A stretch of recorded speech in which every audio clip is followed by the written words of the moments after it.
रामपुर में बीजेपी को मिली बड़ी जीत में मुस्लिम समुदाय के वोटों की अहम भूमिका बताई जा रही है। वहां हुए विधानसभा उपचुनाव में बीजेपी के आकाश सक्सेना ने 30,000 से ज्यादा वोटों से जीत दर्ज की और उन्होंने रामपुर में आजम खां के किले को ढहा दिया, क्योंकि 40 साल से भी ज्यादा वक्त से रामपुर की सीट पर उनका या उनके परिवार का कब्जा था। लेकिन इस बार बीजेपी ने समाजवादी पार्टी को पटखनी देकर पहली बार वहां जीत दर्ज की और इसके पीछे मुस्लिम समुदाय की बड़ी भूमिका बताई जा रही है। इस समुदाय के लोगों ने भी बताया कि केंद्र और राज्य की योजनाओं का सीधा फायदा उनको पहुंचा।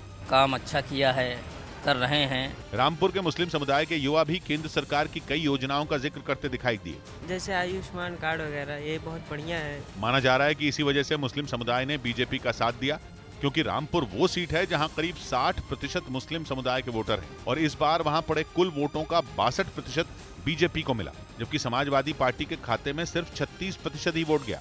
उधर अमेरिकी सरकार ग्रीन कार्ड से जुड़े नियमों में एक बदलाव करने वाली है, जिससे भारत के लोगों को बड़ा फायदा होगा। बदलाव से जुड़ा कानून अमेरिका की संसद में जल्दी पेश किया जाएगा और बिल पास होते ही ग्रीन कार्ड का अलग अलग देशों का कोटा खत्म हो जाएगा। अमेरिका में स्थायी तौर पर रहने और नौकरी करने के लिए ग्रीन कार्ड की जरूरत पड़ती है। अब तक हर देश के लिए ग्रीन कार्ड का अलग कोटा तय किया जाता था। जिस देश का जितना कोटा तय होता था, उस देश के उतने ही नागरिकों को ग्रीन कार्ड मिल सकता था। इस नियम का नुकसान भारत को सबसे ज्यादा होता था, क्योंकि काबिल लोगों की सबसे ज्यादा संख्या भारत में ही होती है। लेकिन ग्रीन कार्ड की लिमिट के कारण भारत के युवाओं को ग्रीन कार्ड के लिए सालों इंतजार करना पड़ता है। नए नियम के बाद अलग अलग देशों का कोटा खत्म हो जाएगा। मतलब ये कि अगर काबिल लोग केवल भारत में होंगे तो सारे ग्रीन कार्ड भारतीयों को भी मिल सकेंगे। इससे अमेरिका को फायदा ये होगा कि वहाँ की कंपनियां काबिलियत के आधार पर युवाओं को नौकरी दे पाएंगी। दूसरी तरफ अमेरिका में नौकरी करने के लिए ग्रीन कार्ड भारतीयों के रास्ते की मुसीबत नहीं बनेगा।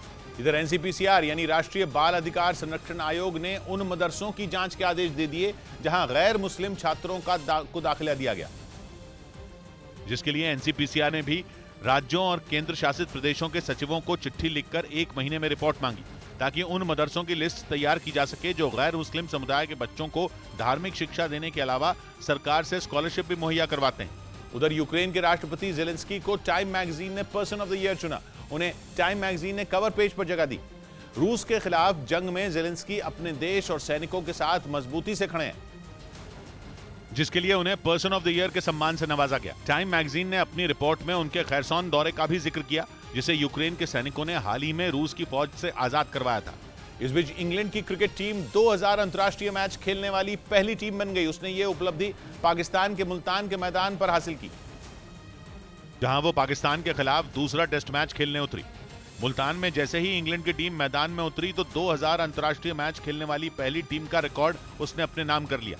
इंग्लैंड के बाद सबसे ज्यादा अंतर्राष्ट्रीय मैच खेलने का रिकॉर्ड ऑस्ट्रेलिया की टीम के नाम पर है। इस बीच खबर है कि चीन की वुहान यूनिवर्सिटी के 4 छात्रों ने इंसान को गायब करने वाला कोट ही बना दिया।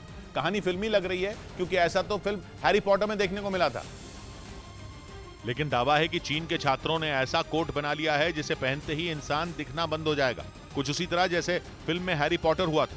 हालांकि फिल्म की तरह असल दुनिया में कोई जादू नहीं होगा।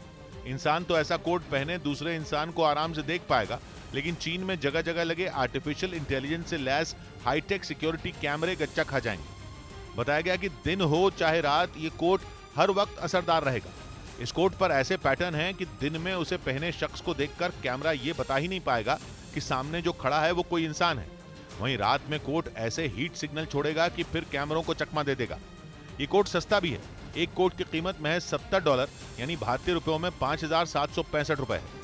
इस कोट के जरिए ये दिखाने की कोशिश की गई कि चीन के कैमरा और AI तकनीक में खामियां हैं जिन पर काम किया जाना चाहिए।